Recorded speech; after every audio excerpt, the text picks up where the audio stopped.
The views and opinions of the hosts or guests of the following program do not necessarily reflect those of the management or staff of Intercom Memphis. WMC Memphis, WMFS HD2 Bartlett Memphis. Go local on 92.9 FM ESPN. Go national on ESPN 790 AM.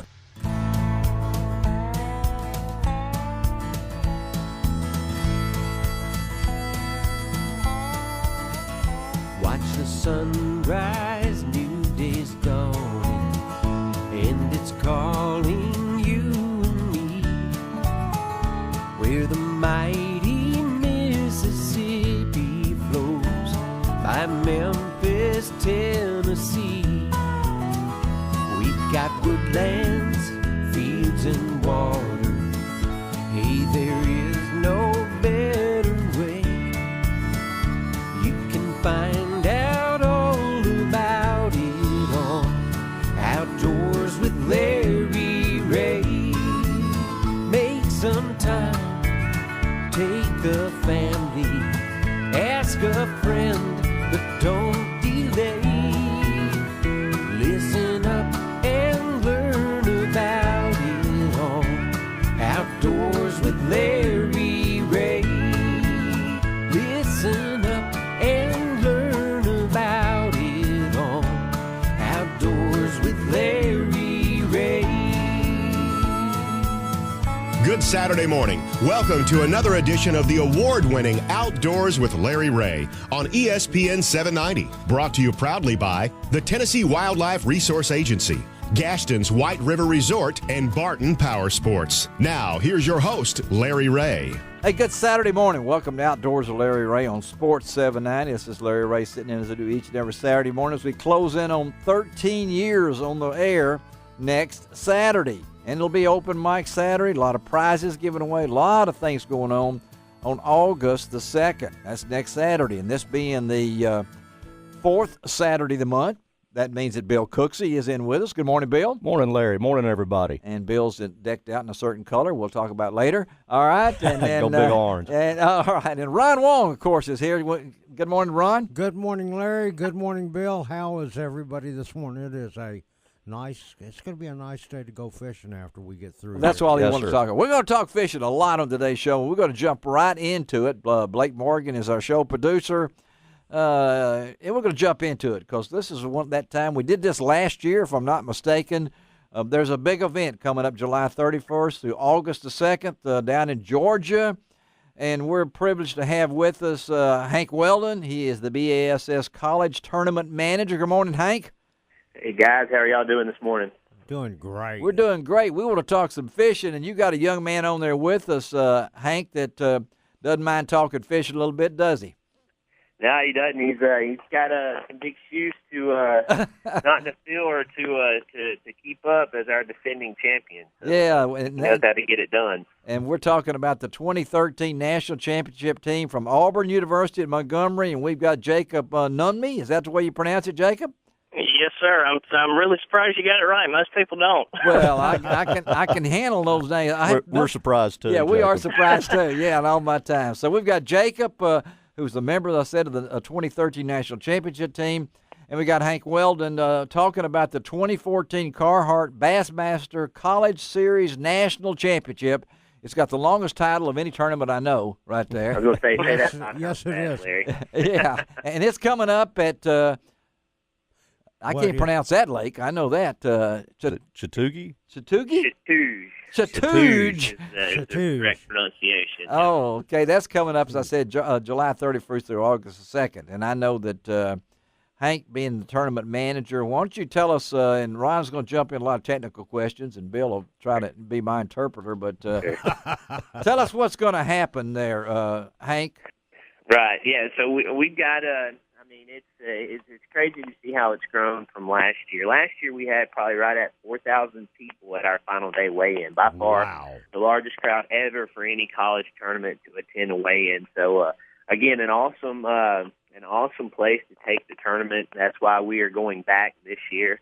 And we are going to have all kinds of stuff for fans to see, and not to mention the best college anglers in the country. But we're going to have Yamaha's going to have their huge trailer. Berkeley's going to have their fish trough. When it's all said and done, we've got about 20 to 25 different booths from our participating sponsors for everyone to take in. And again, not to forget that we will be crowning that new 2014 national championship team.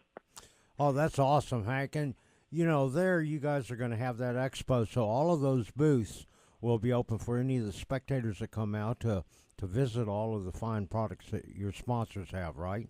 That's right. Free to the public. We'll have if you've ever been to an Elite Series event, right, it's going to basically look just like that. Jumbotrons. I mean, it is going to, we always call it the fishing circus. It's headed to Young Harris, Georgia, and it'll be, if you guys can make, any of your listeners can make it down from Tennessee or wherever they are listening, it'll be worth their trip. They will thoroughly enjoy it. Well, golly. That's Ron is he's as busy as everybody. I know that, but you got 167 anglers, 58 universities. Right. So Jacob, you guys being the defending champion, I talked to Jacob off the air a little bit. The circle's on your back. So Jacob, tell us how you feel as you go into this second time at this. Yeah, I just want to say first, thanks for having me on the show. But Hank said a while ago they're going to be crowning a new national champion. I have to say I kind of disagree with him. It's going to be somewhat the same. Okay, yeah, there you go. Have that confidence, okay? For real though, it's absolutely just an awesome feeling to have the opportunity to go back and defend it. I'm taking it personal though. This is kind of what I'll remember my college career from. But the event itself is just amazing. I fished for 5 years competitively, and there's no tournament that really touches it. Mm-hmm. Young Harris, Georgia just puts on an amazing venue. The people are so nice, and it really offers a diverse line of fishing. I mean, it's pretty much the only place that I know that you can go and, drop shot spots and catch big ones, and it's the only place that I've ever been to that the rat worked. Oh. So, all right, Ron perked up on that. And you've got a special rat that you found in California to use. Is that not correct? Yes, sir. We originally thought it was the El Raton. We did say that with, good intentions. Right. But we didn't have one in our hand since Frank got it from a buddy in California. Right. But it turns out it's a custom-made rat. The guy doesn't sell them. Okay. I don't even have one yet. Oh, you don't yet. So now, are you going to get one in time for this year? I guarantee it. Okay, he guarantees that and everything. This is like that. This is like that new spoon. That being said, that's right. The cat's out of the bag. I don't feel like it'll play as big of a role. I feel the heads are still going to be up and roaming, but they're going to be so pressured. I'm not going to spend a lot of time. I feel like I know where they're going to come up. Yeah. I don't even know if I'll do too much searching. I know I'm not going to throw the bait on them. Yeah. And I'm going to spend a lot of time, just doing what normally does well up there, drop shotting and stuff, because I feel like a bunch of people are just going to waste their time looking for those heads, and there's a lot more to it than the camera gave away last year. So I'm confident going back up there, but then again, it's just in the good Lord's hand. All right, we're talking to Jacob Nummy. He is the member of the 2013 National Championship team from Auburn University, and our good friend Hank Weldon, BSS college tournament manager. And Hank, we'll get with you here because somebody could win a berth in the 2015 Bassmaster Classic out of this coming up in Lake Hartwell next year, right? Yeah, that's right. And one thing I was going to say is I'm going to need that sound bit from you guys because I'm going to play it over and over again of Jacob saying he's going to spin just to motivate all these other anglers. But no, I'm just sitting there. And one other thing on that rat bite. He will get back that rat bite. You opened up a can of rats here now. So. You guys, if you watch, I don't know if you saw the airings last year on ESPNU. All of our recaps on ESPNU. And not only did we capture probably the coolest strike ever in the college series, that was the coolest strike, period, last year on any of our airings of the Bassmaster event. So I'm talking Elite Series, College Series, anything, the Kevin Van Dams of the world. That they had the coolest bite, and they put that rat on the map. So it shows the kind of anglers that they have, or that we have, coming through our College Series. But that you're right. We'll be. It's kind of complicated to understand, but what we do is we give away a team championship a week from today, August 2nd, on Chatouche, and that was AUM. Okay. After that, we have to individualize the anglers because we can only give away one berth to the Bassmaster Classic. So then, staying with that college theme, we bracket those guys. They're seeded, and they're head-to-head over the next 3 days from the top 4 teams at that team championship. They'll go right back out on Chatouche the very next day, which will be a week from tomorrow, and they'll compete head-to-head over the next 3 days to get that down to the final 2 anglers, where on Tuesday, August 5th, we will be crowning that new recipient of our Bassmaster Classic berth, which was last year with Jordan Lee from Auburn University. Yeah, he finished 6th in the Classic. So very, very good anglers there. And we had Jordan on the show. Well, guys, we got to go.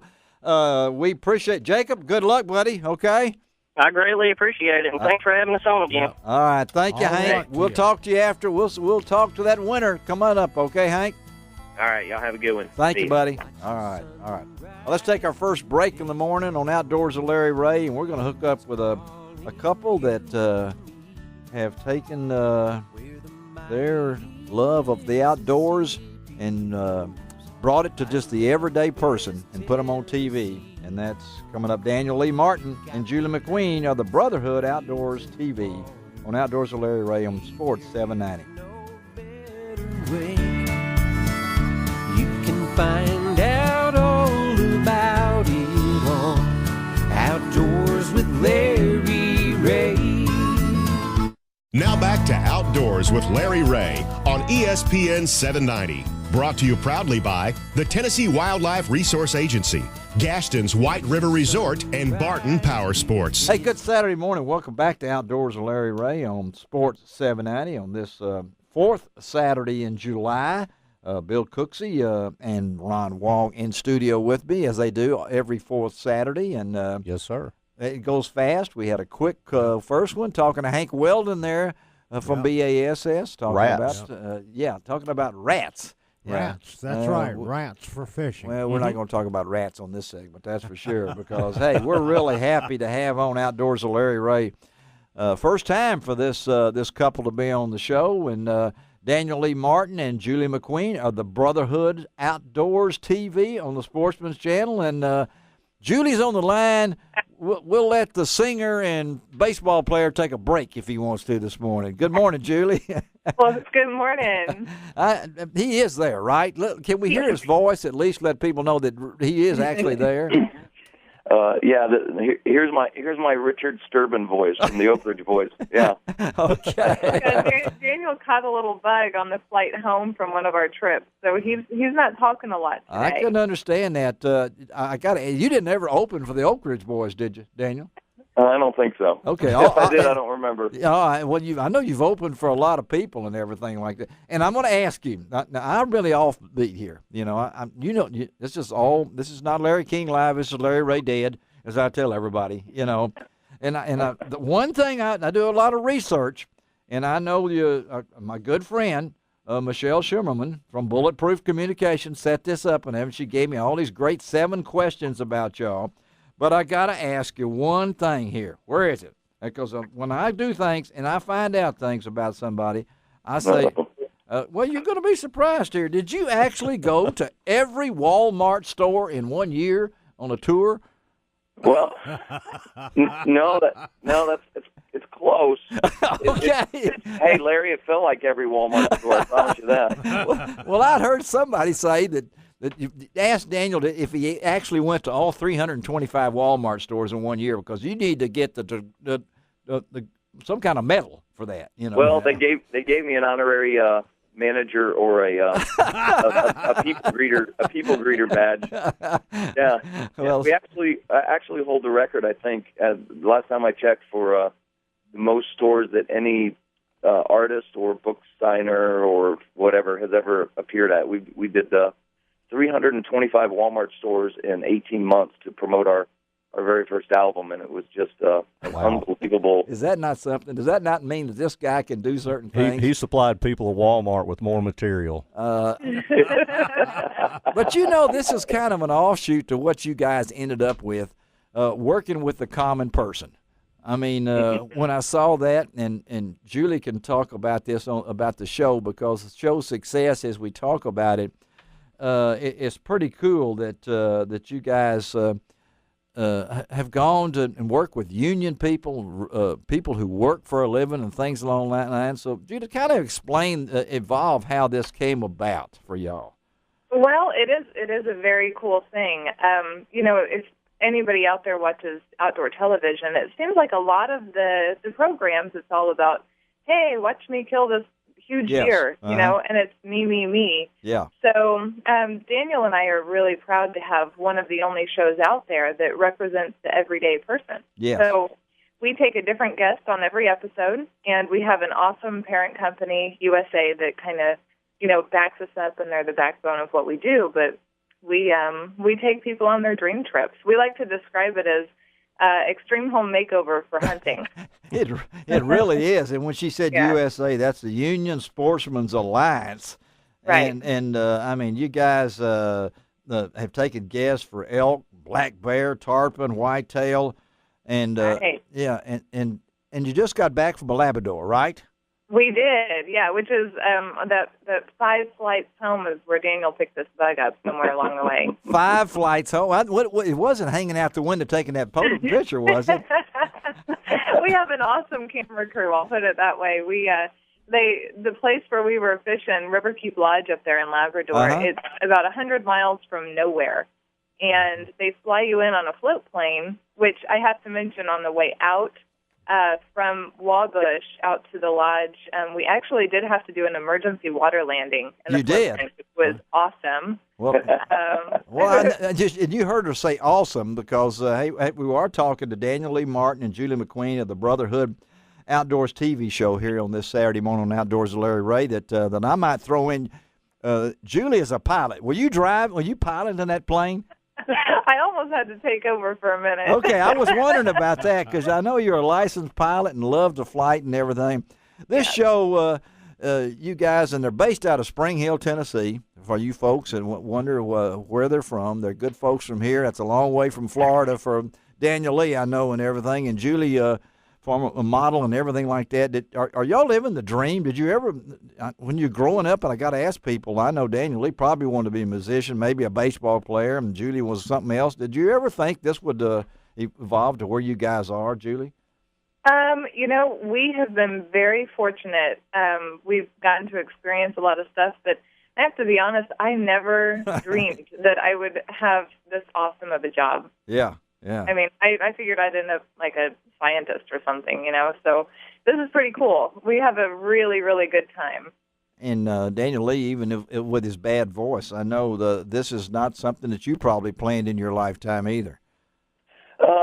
You know, a kid can dream. I always, you know, the first dream was baseball, and you know, after that it was I went to school for graphic design, and then you know, and then moved up here to Nashville in 1997 to pursue music, and it was music that led me to television. It was just being at the right place at the right time, and it is. I never question it, and I never ask why. I always, you know, just say, hey, I'm here, let's do it, and do the best that we can do. And we're really having a great time. We're riding an incredible wave of opportunity and success right now, and you know, the future is looking really bright for what we're doing. And you know, it's wonderful to have somebody as talented and as beautiful as Julie on board, because she is the real deal.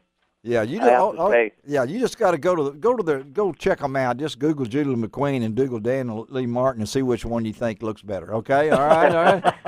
Hey, I'll save you guys the time. Yeah, don't even have to do it. I can tell you that for a fact and everything. But hey, and I know Sunday mornings on the Sportsman Channel, 10 a.m. Central Time. A lot of our folks around here, you can Google it and watch it, whatever it might be. you guys. I know the show itself. What do you think makes it a hit, Julie? I think the fact that we tell a really cool story on every episode makes it a hit. Yeah. You know, a lot of times, you know, some of the shows you watch them and you wonder, you know, who is this person you're watching and why are you watching them sit in a tree? So we try to really focus on the storyline and taking real people on real hunting adventures and fishing adventures. And, you know, we have fun with it. You know, these are real people and they want to laugh and have a good time on their dream trip. So, you know, I think anyone who's ever watched the show can see a little bit of themselves in any episode. Well, I think it's obvious that you are a matched pair, and you know, I'm expecting a book out of this. Anybody that gets married in the Florida Keys and goes on a fishing trip the next morning before you got married, that's my kind of folks. Did y'all hear that here? Did you hear that? I like it. Yeah. I don't know who said let's go fishing. That sounds like a dream. That sounds like. Yeah, actually, it was the morning before we got married. The morning before you got married, you went fishing, morning right? Of, yeah. Yeah, the morning of. Yeah, that was our bachelor and bachelorette party. Right. Yeah, our goal was to show up to the ceremony smelling like fish. Oh, Yay. that's the way to go. That's the Yay. way. That's what we like and everyone. Hey, well, we appreciate y'all taking time. I know Daniel Lee's a little under the weather there. Thank you. Thanks for you, Larry. Yeah, thanks for being on the show, folks. Go to it again. That's on the Sportsman's Channel, 10 a.m. Memphis time here on Sunday mornings, and you can Google it. And as I said, check them out on the internet, and we'll have. In fact, you can go to my website, lroutdoors.com right now, and we've got it on the home page of my website, too. So, thank you for being on the show, and we'll stay in touch, okay? Absolutely. Thanks for having us. All Thanks, right. Larry. Have a great day. All right. Buddy. Thank Bye. you. All right. Daniel Lee Martin and Julie McQueen. Golly. Hey, just tune into the Sportsman's Channel, right? Yeah, watch that. And I know that I don't watch a lot of the TV, but I did look at this, and I taped an episode so I could watch it. And this is you can tell they like what they're doing. They're a couple, and they had a man on the show that who had lost his dad. And these are no big game, exotic places and everything. You know, these are people like taking dream trips Right. with them, and they're union guys. You know, they're good, down to earth people that go on this. All right, take us out here, Blake Martin. Let's take another break. We'll be right back on Outdoors with Larry Rea, and we're going to talk elk hunting. This is the year I went. This is the year they draw my name for one of those 4 slots. Good You're deal. hoping. Yeah. Which one of y'all would want to go over there with me as my backpacker? Your gun bearer? Your gun bearer. Okay. Yeah. We'll be right back on Outdoors with Larry Rea on Sports 790. You can find out all about it on Outdoors with Larry Rea. Now back to Outdoors with Larry Rea on ESPN 790. Brought to you proudly by the Tennessee Wildlife Resource Agency, Gaston's White River Resort, and Barton Power Sports. Hey, good Saturday morning. Welcome back to Outdoors with Larry Rea, talking outdoors on this Saturday, July the 26th. And don't forget, 1 week from today, the 13th anniversary of this show. That's Bill Cooksey's in with me now, and That's right. Ron Wong's kind of slipped out for a minute. We'll be back on 13 years. That's a long time. That's a long time. Well, to me, it's not so long to you, is Well, it? it's not so long to me, but I was a young man when we started this. I know that. And we've never missed a week in 13 years, and that's pretty remarkable, too, to do that. But we're going to talk about something right now on Outdoors with Larry Rea because, of course, the Tennessee Wildlife Resources Agency plays a big part in this show. In fact, the gentleman's on the line right now. You can, if you go, you listen to the theme song, you know he wrote it, and he sang it for me. And that's my good friend Don King. Good morning, Don. Good morning, Larry. You're sounding great, and congratulations in advance on that 13 years, man. That's fantastic. Yeah, that's right. And I'm only 85 now, it feels like. So, no. And we got Don in because Don knows the value of being having the Tennessee Wildlife Resources Foundation, and we're really happy to have during this segment is Julie Schuster. She's the executive director of the Tennessee Wildlife Resources Foundation, and Johnny Allred. He's the development director for the Tennessee Wildlife Resources Foundation. Good morning, Julie. Good morning, Larry. How are you? Doing great. Johnny, you there too? I am here. Good morning. All right, we're going to talk elk with these people. And you say, what? You're going to talk elk? Yeah, because you only have till tomorrow, Sunday, July 27th at 9:30 p.m. if you want to bid on one of the slots to go on the elk hunt in October in Tennessee. Isn't that right, Julie? That is correct.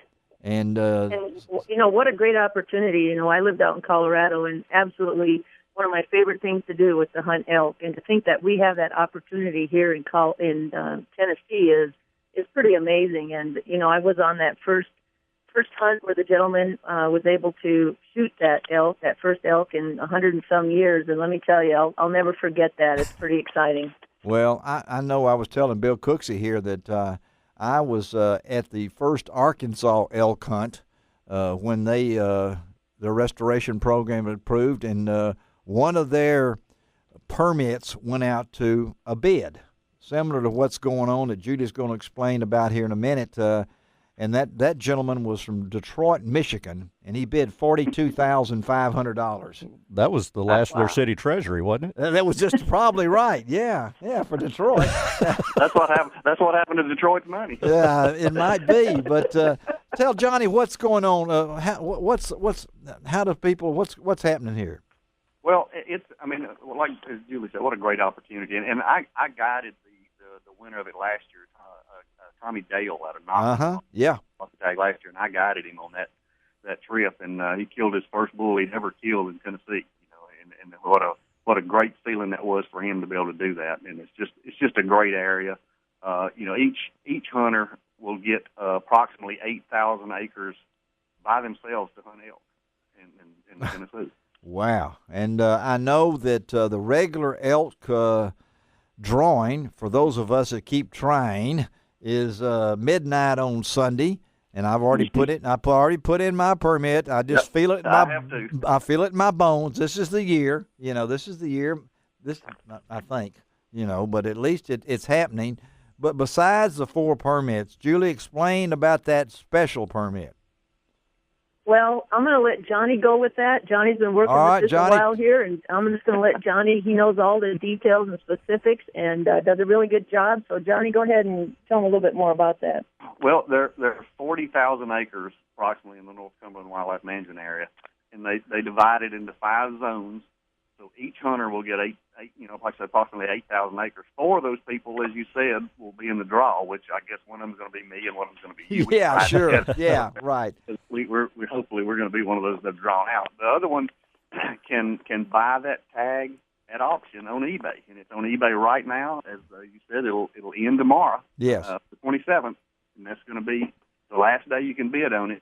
And if you just want to be one of those people to hunt in Tennessee and you can afford to do it, just buy the tag and you can just go hunting in Tennessee for elk. And that money that comes from that tag goes to what? It goes back into the elk restoration. Yeah. That's what it does. It goes back into the elk restoration. Now, we've done this. Have we had this bidding process? We did it last year, right? Have we done Have we done it every year? Yeah, as far as I know, it's been done every year. Julie was there on the first one, I think. Yeah, Julie. So what are we talking about? What did you hope to raise out of this? Oh, and I'd like for it to raise $10,000. Yeah. Okay. All right. What did it raise last year? $8,800. Okay. That's cheaper than a lot of Western big game trips. Oh yeah. It is. Oh, that's a deal. If you're going to get a trip to Wyoming or Colorado on that elk, you could easily spend $10,000. Yeah. And here you're one of less than 25 people in the last 100 years that's got to hunt elk, and they got to kill an elk here. And the success rate last year, what was it? The success rate was, I think they killed 4 out of the 5, and for some reason, and I was there, it was pouring down rain. Oh yeah. As I said, I hunted with Tommy Dale. I guided him on that. And we hunted 3 days in the just driving rain, and we went in and he killed his elk. And we went in, and they told us that one of the hunters had just got sick of the rain and give up. I can't imagine winning the lottery and getting that tag and giving up. Oh my goodness! No, he's the only one that didn't. He's the only one that didn't kill one. They said. Wow! And the hunt is October the 20th through 24th at the North Cumberland Wildlife Management Area, as Johnny was saying. And Don, I know you and your job as chief of the I&E department for the TWRA, this gets the state a lot of publicity, doesn't it? This really does, Larry, and we are so appreciative of our foundation, doing the work on getting this tag out there, and we do our best to try to help publicize it and let people know what a great opportunity it is, and like you just mentioned a few minutes ago, that all the funds raised from this tag go back into the elk restoration efforts in our state, and that's pretty big. It's really big, and I know, Julie, you haven't been on this job for a long time, and I will say right away, Julie spent time on the Tennessee Fish and Wildlife. She was one of the commissioners, and was always a voice for all of us in her time on the commission. But I know that you really like what you're doing, don't you, Julie? Yes, Larry. It seems like, everything I've done in the outdoor industry has led me to this position. Mm-hmm. And, being on the commission was such an honor. And, the passion that I have for our Tennessee Wildlife Resources Agency, Director Carter and all the staff there, I've traveled around a lot and done a lot of outdoor things, and I have to say Tennessee has the best wildlife resources agency in the country, and I'm very proud of them, and to be in this position to be able to support them in many ways with my staff through the foundation it doesn't get any better. So I'm very excited.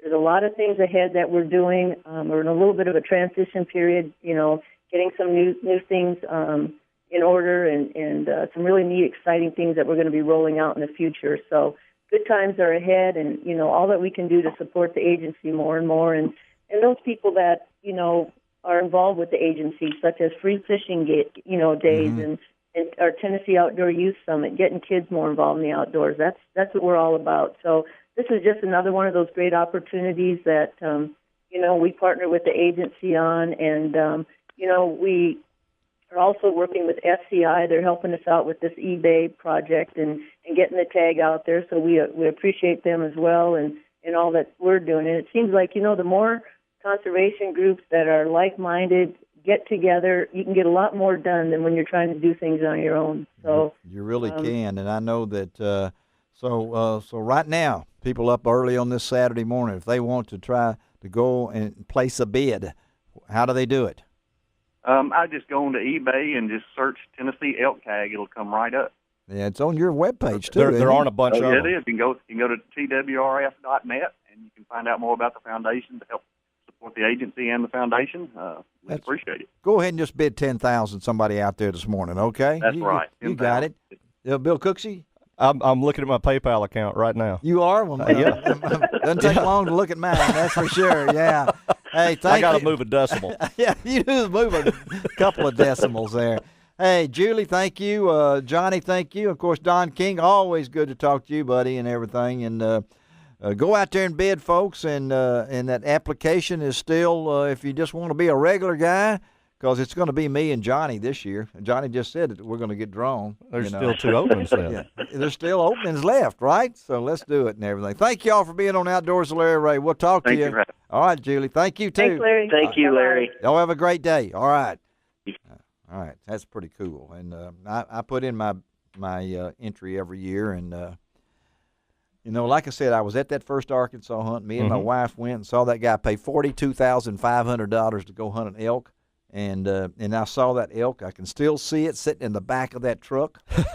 I said, that's a big truck. Well, huge truck. And you go to Arkansas right now, and you just drive around Buffalo River National, National River, and just at certain times of the year, it's become people they hunt them, but they also go just to watch them and hear them. If you've never heard an elk bugle, it's something for anyone, whether you hunt or not, to experience. I mean, the hair will stand up on your neck, and if you aren't aware that they're there, you're going to look at someone and say, what in the world was that? And how because big? It's like nothing you've ever heard. It's massive. You didn't mean to do it. Okay, let's take a break on Outdoors with Larry Ray. Blake Morgan's our show producer. We'll be right back. Bill Cooksey-In-Studio. Ron Wong is gone. We're going to hook him up on the telephone with us because we're going to talk fishing with our good buddy Lawrence Taylor from PRADCO Fishing out of Fort Smith, Arkansas. God's country on Outdoors with Larry Ray on Sports 790. find out all about it on Outdoors with Larry Ray. Now back to Outdoors with Larry Ray on ESPN 790. Brought to you proudly by the Tennessee Wildlife Resource Agency, Gaston's White River Resort, and Barton Power Sports. Hey, good Saturday morning. Welcome back to Outdoors with Larry Ray on Sports 790. Boy, we have breezed through today's show. Really had some fun talk today, and I know that Bill Cooksey is in studio. Ron Wong has departed the studio, but he's on the line with us, and because he wants to talk to this next guy, because one of our favorite guys here on Outdoors with Larry Ray, because PRADCO has been so good to us with products, fishing rodeos, whatever it might be. And one of our good friends, Lawrence Taylor from PRADCO Fishing. Good morning, Lawrence. Good morning. How are you? Doing great, buddy. And I know you just got back from ICAST down in Orlando. The big one. It's bigger than big. You know?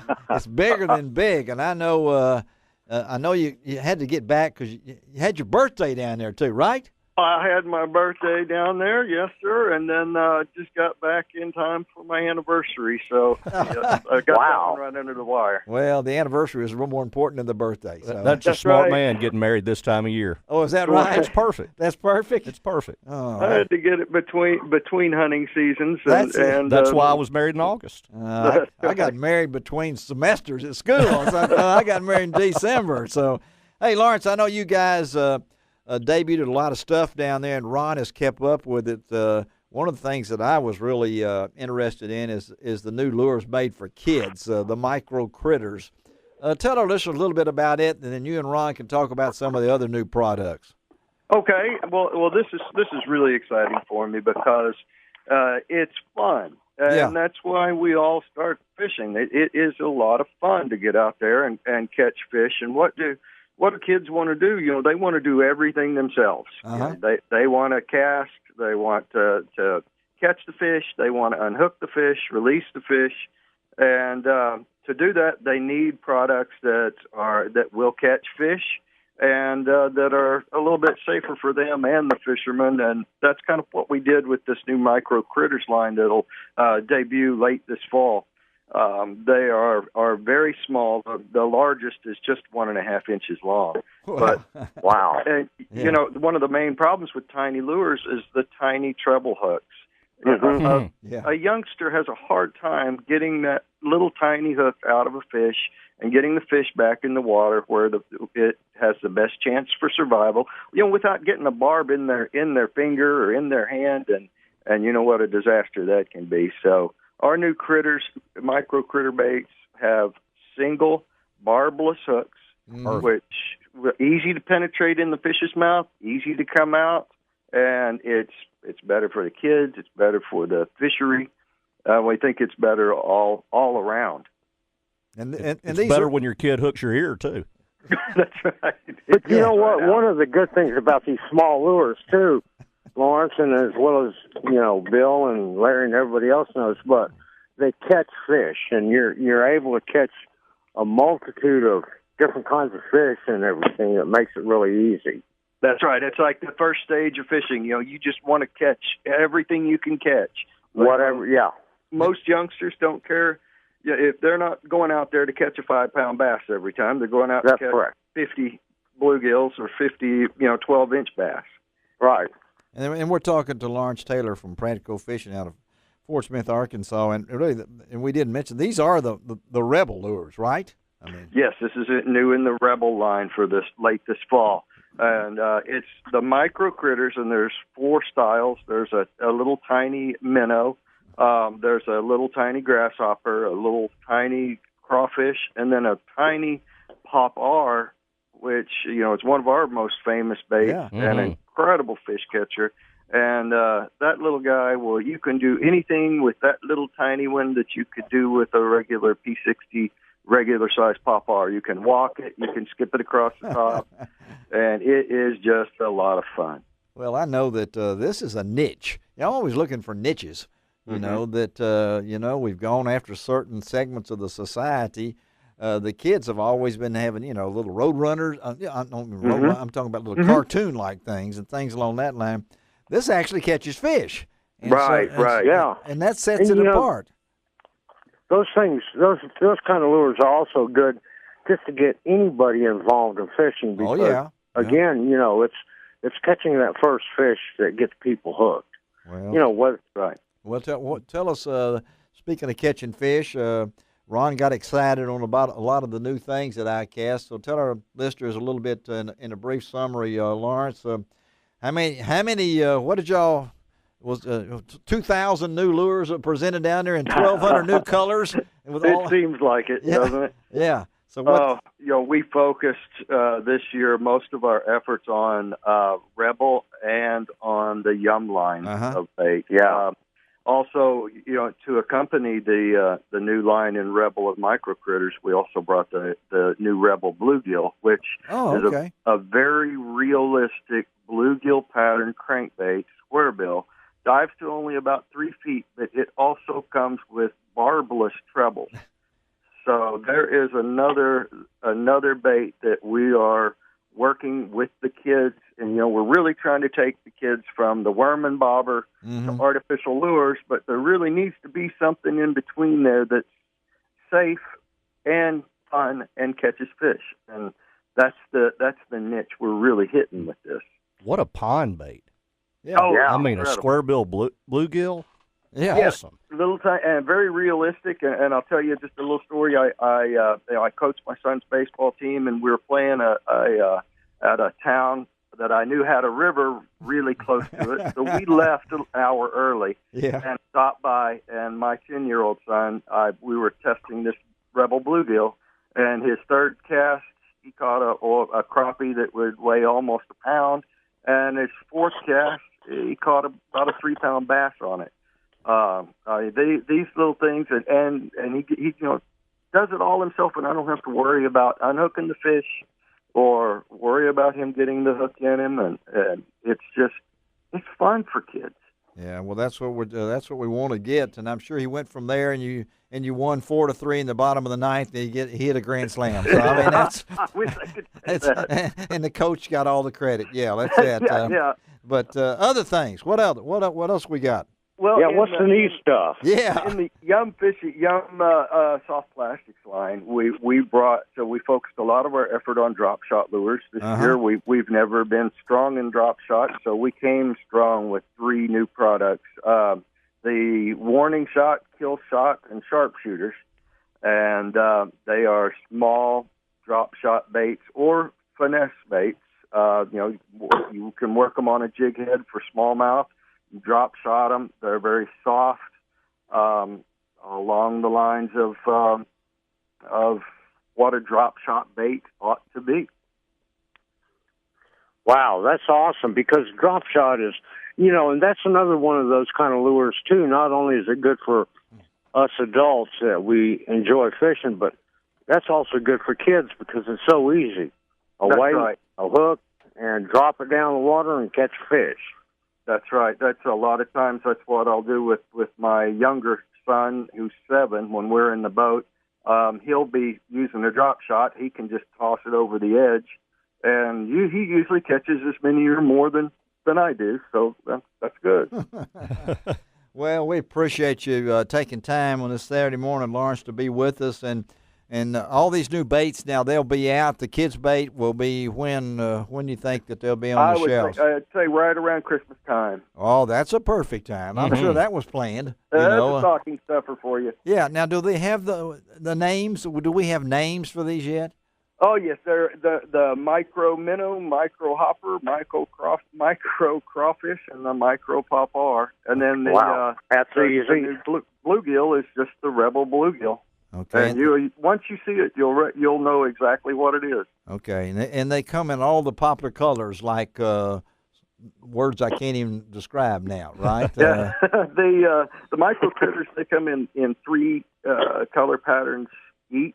Okay. So they'll be your traditional either natural look or silver and black, and then like in the minnow, there's a rainbow trout and a Tennessee shad, and all the most popular and effective bait. And they'll be in all the fast food restaurant kids packs too. They'll be everywhere. That's the appetizer. Yeah, that's it. Thank you, Lawrence. Appreciate you, buddy. We'll talk to you, okay? Thank you very much, Larry. Thank you. All right, let's take another break on this Saturday morning. We'll be right back on Outdoors with Larry Rea on Sports 790. You can find out all about it on Outdoors with Larry Rea. WMC Memphis, WMFS HD2 Bartlett Memphis. Go local on 92.9 FM ESPN. Go national on ESPN 790 AM.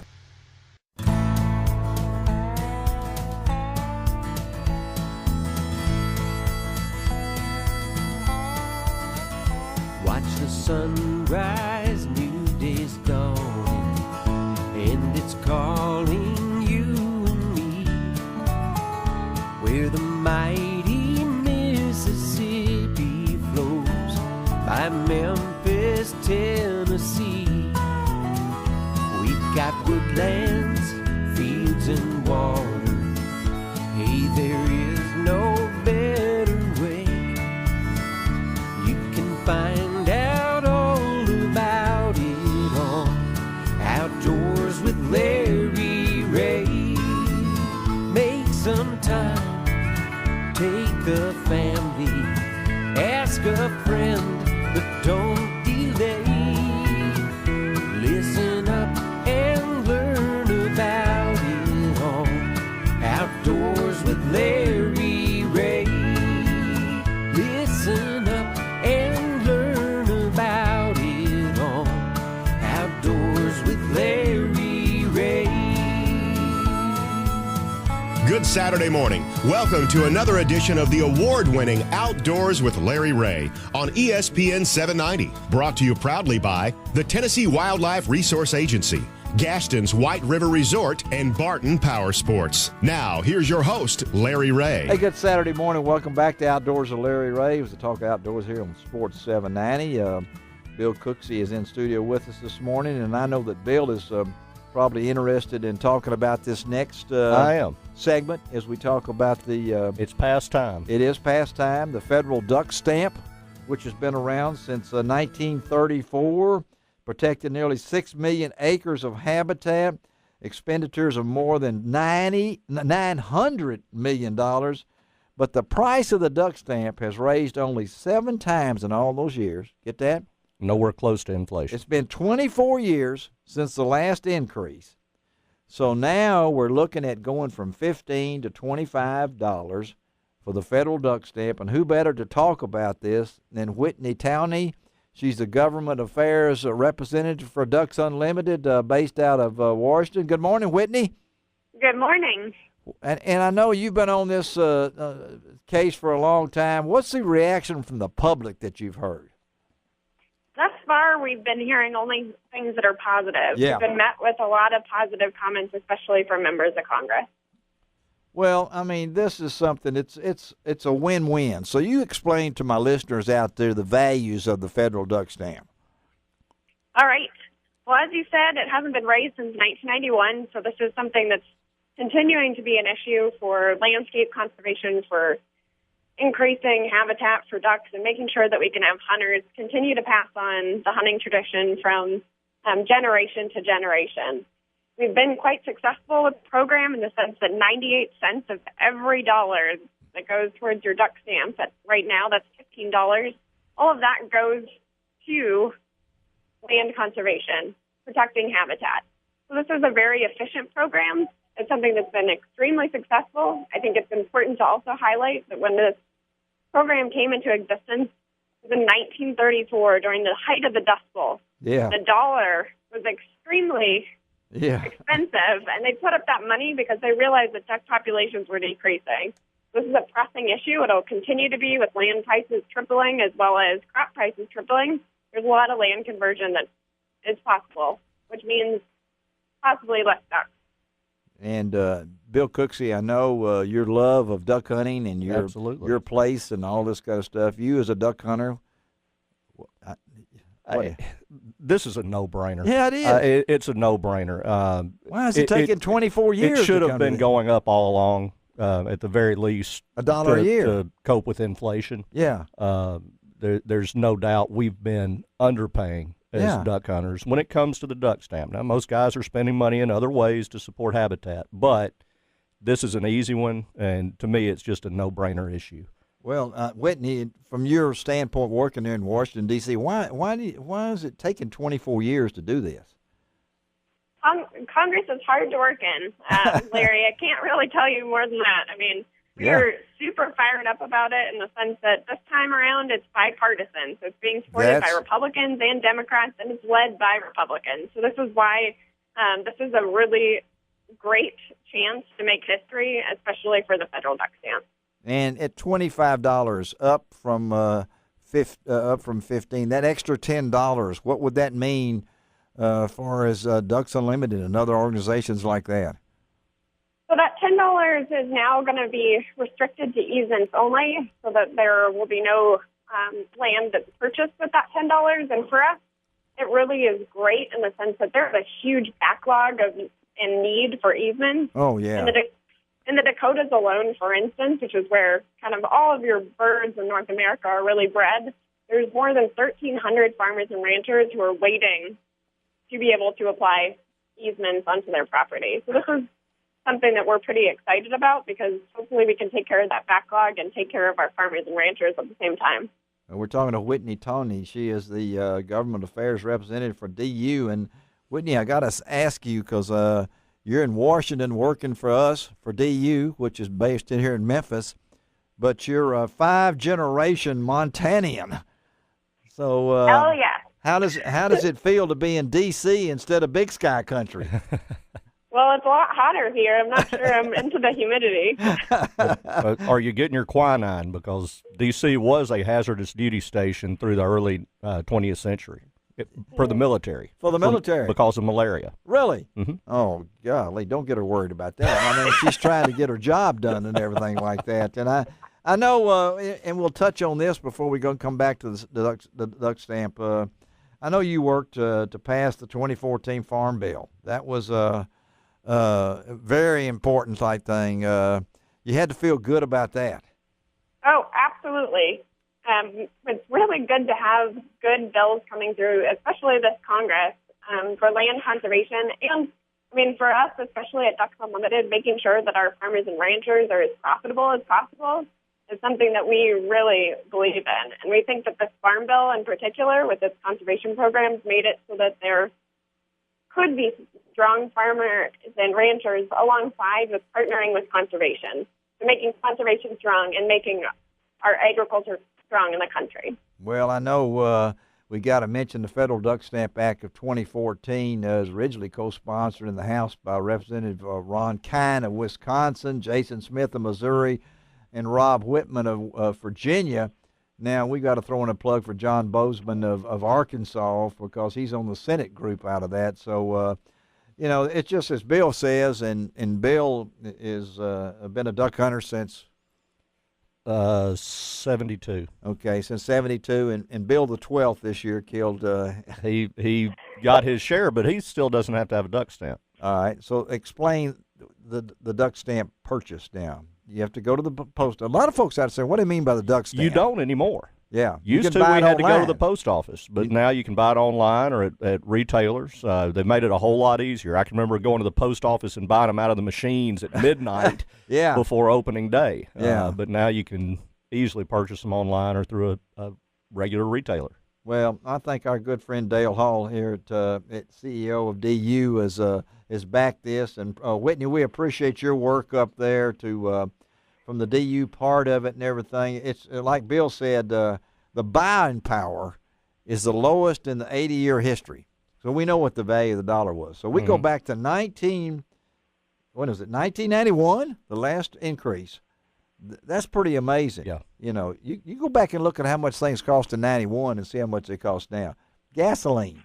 Oh. Yeah, don't even get us on that. Can we get a federal gasoline reduction tax or something like that? So, hey, Whitney, thank you for being with us and everything. Keep us posted on what's going on. Great job up there, and we'll talk to you again, okay? All right. Thank you so much. Thank you, Whitney. All right. Whitney Tawney from DU, and that's as Bill said, we're getting all these great reports from the breeding grounds, and hey, there's good stuff, and it looks all like the this rain. year Tennessee is going to get a longer teal season and an up teal limit. Yeah. You'll still be able to shoot a couple of wood ducks for a short period of that, but we're going to have a teal season like the other states, so that's exciting news for Tennesseans. And I don't think we'll have a drop-off in stamps bought. No. I mean, when you're paying $10 more, that's not going to be the issue. That's not going to be the issue. It's where the money goes. Right. I mean, that's less than a cheap box of steel shot as far as the increase. Cheap box of steel shot. A cheap box, which is what I shoot. Yeah. Your duck stamp... Your federal duck stamp is one of the lowest things that you own that you pay for. It is. When you start putting all your stuff together. Your waterfowl license is going to be more just about anywhere you hunt. The state license. The state license, and then of course a lot of people will buy a duck stamp and then they collect them. Mm-hmm. So there's no telling how many of those.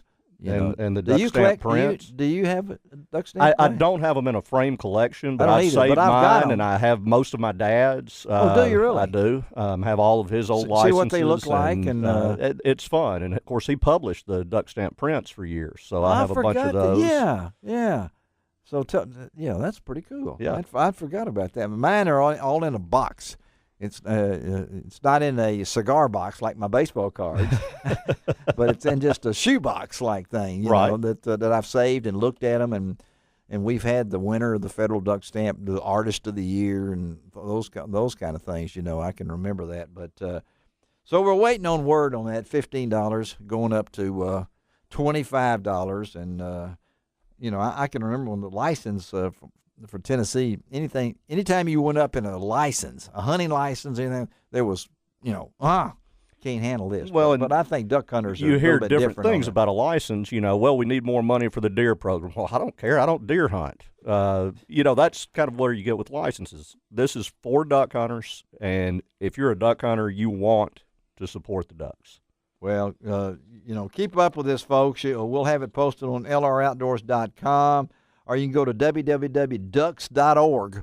That's DU's website, and they'll have you up to date. Maybe things have happened even that we don't even know about on today's show, so that it might have already gone through and things along that line. But check it out because, Ducks Unlimited was formed 3 years after the very first duck stamp, which is pretty cool, 1937. And then we're talking about only the 7th time in 80 years that they've had a race, and it blew my mind. I didn't even think, because I do it so automatically every year, that I didn't think it'd been that many years since the last race was. How many people would go that long on 80 years on a job, obviously not, but you go that many years without raises? Raises? Yeah.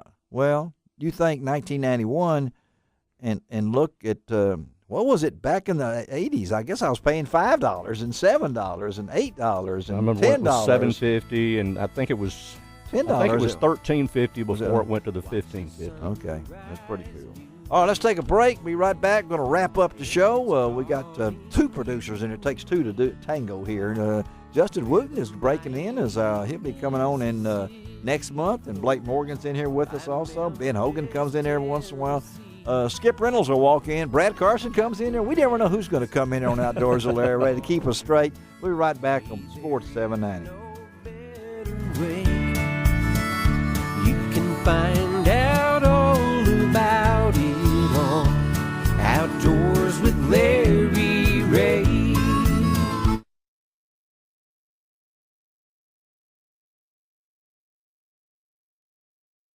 Now back to Outdoors with Larry Rea on ESPN 790. Brought to you proudly by the Tennessee Wildlife Resource Agency, Gaston's White River Resort, and Barton Power Sports. Hey, good Saturday morning. Welcome back to Outdoors with Larry Rea as we wrap up today's show and point toward next Saturday when we'll be in here for our 13th anniversary show. I've already got some goodies from our good friend TJ Stallings has sent us some stuff from Blake Moore. I've already got some things coming in from Ruger. Got some prizes coming in from our good friends at Radians.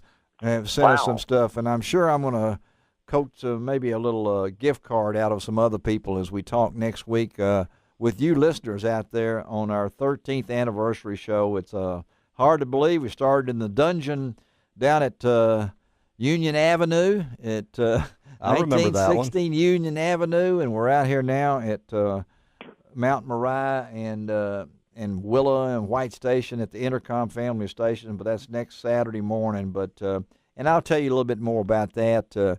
Got some special guests on that show also. But been visiting with Bill Cooksey and Ron Wong. This being the fourth Saturday of the month. And Ron, I know you're on the line here. Tell us a little bit about what you're hearing fishing report-wise. We're in the end of July, but it's felt like May. It's pretty amazing. Not too long ago, the other day, I was on the water. Oh, and really? The water temperature, surface temperature, has fallen down to the high 70s, where it was in the mid-80s, and approaching the high 80s in some lakes. But they've all dropped all the way down to the high 70s, and of course, we've got 78.2 on Kentucky Lake. What's happened Lake. is these fish. How much? Well, what you holding that? Bill just said. How much was it? This weekend, Kentucky Lake, 78.2. That's right. The highest I read was 79.5, and it had been hitting 90. That's just a few what weeks it normally ago. is. Normally it'd be in the 90s. So what is it? And what's happened is that these fish haven't gone to their real, what they call their summer pattern totally yet. Yes, you're going to be able to catch some deep fish, but you still can catch fish shallow, too. And, of course, a lake like Kentucky Lake, and they've been catching a tremendous amount of fish there, there's actually about three patterns: a deep pattern, a mid pattern, then a shallow pattern. And on the shallow pattern, what they're doing is finding grass beds that are growing up, and they're catching a lot of bass as shallow as 4 feet. And so it's pretty amazing. I know Sardis Lake, those fish aren't that deep, 10 to 12, 13, 14 feet, and you catch a bunch of good fish. And, of course, one of the things that you can do, no matter where you go, whether it's a private pond, private lake, or small lake, or big lake, early in the morning, topwater bites on. I'll tell you, Kentucky Lake, and I'm sure some of the others around here right now, if you just want to catch fish and you're not having luck in your normal deep spots, which I wasn't over the weekend, right? Whenever that sun would pop out, we'd hit the boat docks. Yep. And those minnows would pull in with the sun. They'd pull into those boathouses, and so would the bass. And we would just go through there and wreck them for a little bit. And then the sun would go away, the minnows would spread out, and so would the bass. Yeah.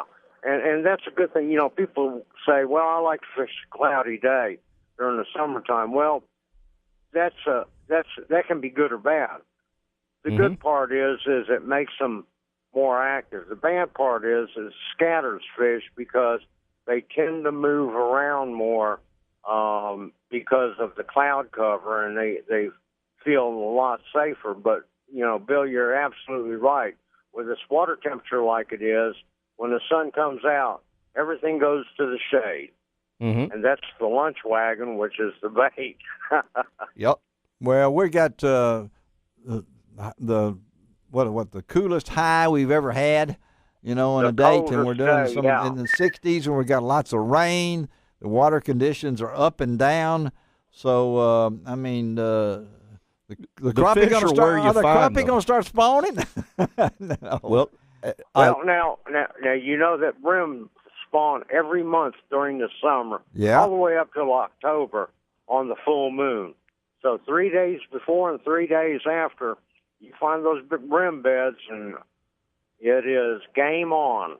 Well, I know game on for Bill is Kentucky Lake. So and the crappie are good. I caught several on Saturday. I saw some pictures of that. That was awesome. I pulled over a spot that I normally catch bass on. There were a bunch of fish, and I couldn't get a bite. And I finally went back, grabbed a crappie pole, and dropped a jig down and caught several crappie real quick.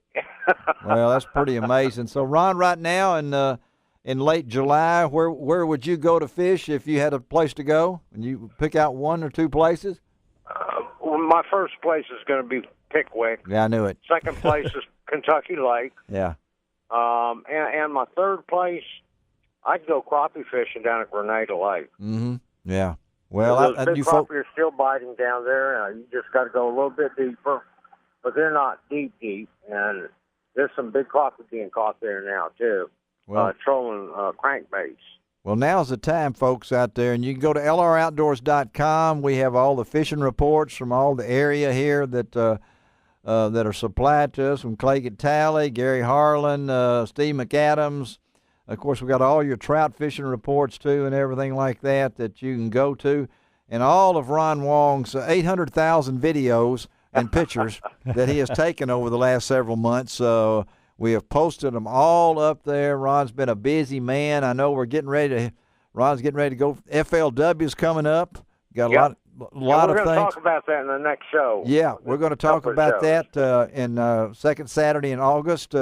Get back into that, what's going on, and because we're gearing up for many, many things. Let me tell you, before we let Ron and Bill go, that not only is open mic Saturday next week, Gene Smith will be in studio with me, but Dave Gabbert's going to be at one of the most popular events the TWRA puts on is the duck blind drawing. Big deal. Big deal. Oh, wow. 3,000 or 4,000 people up at Big Sandy. Yep. And Dave, they'll have them at Reelfoot and several other places Several other places. They all have waterfowl festivals and things. Well, Dave will be at Big Sandy, and he'll be reporting from up there. I think he climbs up a telephone pole to get a good signal. But that's a sight to see. But anyway, Dave will be reporting from Big Sandy, WMA. And then Johnny McFarland's going to be in. He's with the Mid-South chapter of Quail Forever. They've got a big event coming up, too, also. We're going to visit with Ron Brannaman, the general manager at Gaston's White River Resort. And then we've hooked up with Phil Bullock of Algoa, Texas. Buckerhead LLC's new one-of-a-kind no-touch face mask with the Mossy Oak brand. And I got one of those. They're pretty cool. I'm going to bring it and try to give it away if I can. Then, of course. You can. I can I? Yeah, all right. And then, of course, we're going to talk to Jody Schultz of Como, Mississippi. He's going to give us a preview of the 2014 Mid-South Hunting and Fishing Extravaganza Big Buck and Taxidermy Contest. And that's hard to believe, August 8th through the 10th at the Agri Center. The Mid-South Hunting and Fishing Extravaganza. We're going to have more than 15 hours of seminar. Ron is going to do at least 3. Ron will be there doing seminars. He'll also be in the Peanut Craft Lure booth, which is huge. And the show itself is kind of like the kickoff for the fall hunting and fishing season. And I know that Ron participates in that. We have got Johnny Warren from Honky Tonk Guide Services going to be there doing some seminars. We're going to do some taxidermy seminars. We're also going to be doing some hog hunting seminars. All right. Yeah, we've got a young man from the Quality Deer Management Association that's going to come in and do a hog hunting seminar because that's we've talked a lot about that. They're coming. They're here. Yeah, they're here. But they're coming strong. They're coming strong. So that's one of the things. But that's August 8th through 10th. That August the 8th, they'll be from 2 to 9. August the 10th, from 9 to 7. Then August the 9th from 9 to 7, and August the 10th is from 10 to 5. And Ron, I know you love to be out there. Yeah, it's going to be a great show, and you know a lot of people know that I like to talk bass fishing. Oh, really? But I'm going to be doing a couple of crappie seminars and talking about some new great baits and showing off some new stuff that Strike King has come out with. And fall crappie fishing. And of course, that's what I tend to do when the weather cools down, and I love to do that. And I also might add that we'll probably have some Lou's hats and accessories to give away in the anniversary show coming up at the 1st of August. Yep, I've been saving some stuff. My good folks at Bass Pro Shop sent me some stuff, and I'll announce on today's show that September the 20th, put it on your calendar, Kirby Woods Baptist Church will be having their first ever Men and Boys Wild Game Dinner. That's on September the 20th at 6 p.m. And some guy that does an outdoor show on Sports 790 is going to be the speaker. I can't remember his name. Can't remember his name, but I'll bet you can get us some tickets, Bill. Probably that'll be the 16th one I've done this year. Wow. This has been Wild Game Dinner. I think that's why my cholesterol is hit high marks. Crestor, baby. Yeah, that's. Don't get me on it. Won't even talk about it. We had to do that food thing. Yeah, we had to do the food thing. We almost got by this show without talking. Yeah, food. So September 15th, Millington First Baptist Wild Game Dinner. September 20th. At Kirby Woods Baptist Church, right across from Chick-fil-A out there in that area at Kirby and Massey. That's going to be September, and I'll be the speaker for that. Thank you, Script Brewer. And I will, again, on this show today, condolences go out to the Netherland family, Sharon Netherland and Kelly and Ken, for the loss of the great coach, Ken Netherland, this past week. I got a chance to go to the funeral. Moving funeral. All of his ex-players that were there, those that could get in their uniform, had on the schools from Hillcrest, from Westwood, from Germantown, from Lausanne, from St. George's, and I sat behind the great Eric Still that played for Coach Netherland at Germantown, then went on to play at Tennessee, and then went in the NFL. Well, Eric had on that number 66. Wow. And he had it on. Of course, he didn't have his pads on. I'm not sure he could get it on with his pads now, but it was really great to see all the great coaches that were out there. Ernie Chisholm was there, and all of Ken's players. But and I know Ron knows. Yeah, I know Sharon very well. Went to high school with her. Went to high school. Yeah, so in high school there, Coach Netherland was the Westwood Westerners baseball coach at the time. Yes. Started in the coaching. Yeah, so it was at Germantown Baptist Church, a wonderful service. And again, our condolences go out to the Netherland family, the winningest coach in the state of Tennessee football history. Yep. 386, I don't know what it was, but I ate many of dinners with him at Foulin out in Cordova, so I know that for a fact and everything.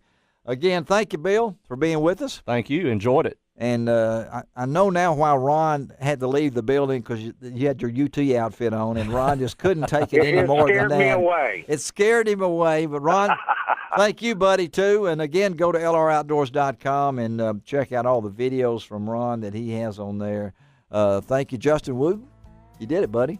All right. And thank you, Blake Morgan. This is your last time, right? Blake is heading back to Mississippi State. Okay. Hail State. Well, he's heading back to Stark Patch down there and everything. So we appreciate Blake taking care of us, and Justin, and Ben Hogan will be in studio. We'll see it when we believe it, when we see him next Saturday morning, bright and early in here on Outdoors with Larry Rea. And this is Larry Rea reminding you I do each and every week that it doesn't cost an extra cent to be a good sport, and God bless the USA.